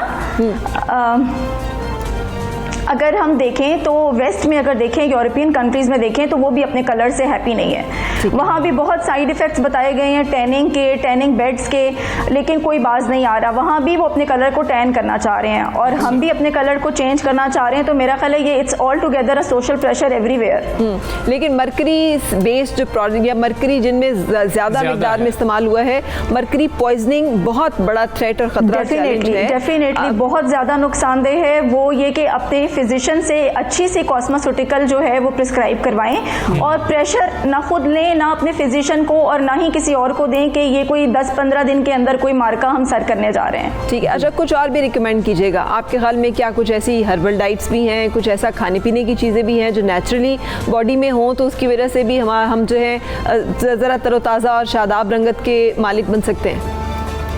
डेफिनेटली फ़रा, डाइट जो है वो बहुत ज़्यादा इम्पॉर्टेंट है। डाइट और सन प्रोटेक्शन और skin care is a key to healthy and good looking skin ना। अगर आपकी सेहत अच्छी है, आप एंटीऑक्सीडेंट्स ले रहे हैं अपनी डाइट में, जो सारे फ्रूट्स और वेजिटेबल में जितने भी ग्रीन फ्रूट्स हैं या बेरीज़ हैं उनमें हाई क्वांटिटी ऑफ ग्लूटाथियोन और आपके एंटीऑक्सीडेंट्स विटामिन सी वगैरह होता है। तो अगर आप उसकी कंजप्शन इम्प्रूव कर दें और आप अपनी डाइट का बैलेंस डाइट की तरफ जाएँ तो डेफिनेटली इंटरनली अगर आप हेल्दी होंगे, आपको कोई और बीमारी नहीं होगी, तो वो सब आपके चेहरे के ऊपर उसकी हेल्थ और उसकी शाइन नज़र आती है। इसी तरह डिफरेंट प्रोसीजर्स हैं जो इन ऑफिस प्रोसीजर्स हैं, वो मैजिकल नहीं होते, वो ग्रेजुअल होते हैं, वो आप अवेल कर सकते हैं, जिसमें बहुत सारे केमिकल पील्स हैं। डॉक्टर आपको अच्छे कॉस्मेटिकल रिकमेंड करता है। उसके अलावा एंटीऑक्सीडेंट्स के इंजेक्शंस भी हैं जैसे आपने जिक्र किया, उसकी भी एक सर्टन क्वांटिटी है जो डॉक्टर आपको एडवाइस करेगा कि आप कितने लगवा सकते हैं। डॉक्टर शुमाइला बहुत शुक्रिया आपका। और मैंने तो यही फिर सीखा है इस मामले से कि रातों रात रंग गोरा नहीं होता। ये गुर्दा फेल हो जाना, बांझपन के मसाइल का शिकार हो जाना, मूड स्विंग्स में चले जाना समेत बहुत सारे, ये तो बहुत वर्स्ट है, लेकिन इस समेत बहुत सारे और मसाइल पैदा हो सकते हैं अगर आप अपनी सेहत के मामले में अपनी गोरी रंगत को तरजीह देंगे। सो अपने बारे में हिफाजत और एहतियात जो है उससे काम लीजिए और ख्याल रखिए। Have a happy and wonderful weekend. इजाज़त लेंगे। अल्लाह हाफिज़ and have a good day.